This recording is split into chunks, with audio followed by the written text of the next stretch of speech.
Si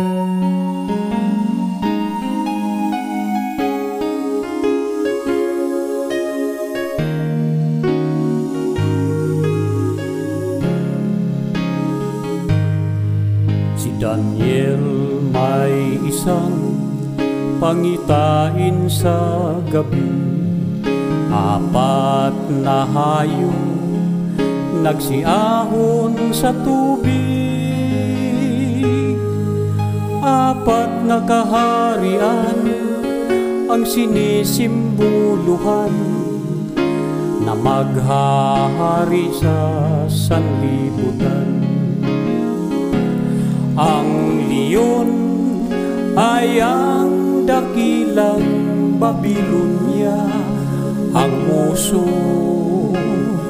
ay ang Medo-Persia,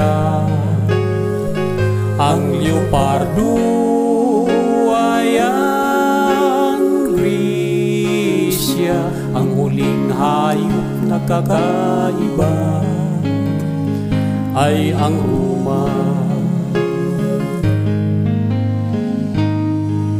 Ang huling hayop na may 10 sungay, nabunot ang 3 at may munting sumibol.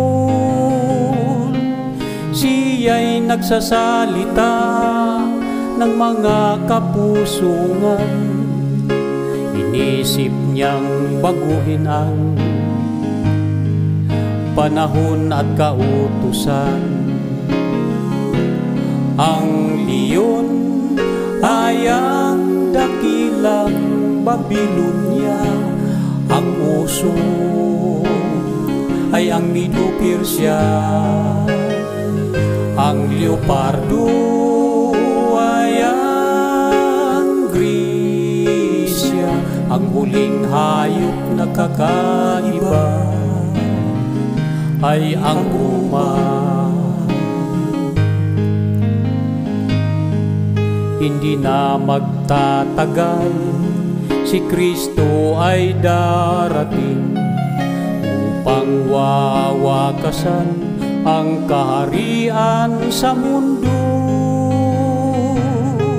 Siya'y magtatayo ng kanyang kaharian, kahariang magpasawalang hanggan. Ang leon ay ang dakilang Babilonya, ang oso ay ang Medo-Persia, ang leopardo ay ang Grisya, ang huling hayop na kakaiba ay ang Roma. Ang leon ay ang dakilang Babilonya, ang oso ay ang Medo-Persia, ang leopardo ay ang Grisya, ang huling hayop na kakaiba ay ang Roma. Ang huling hayop na kakaiba ay ang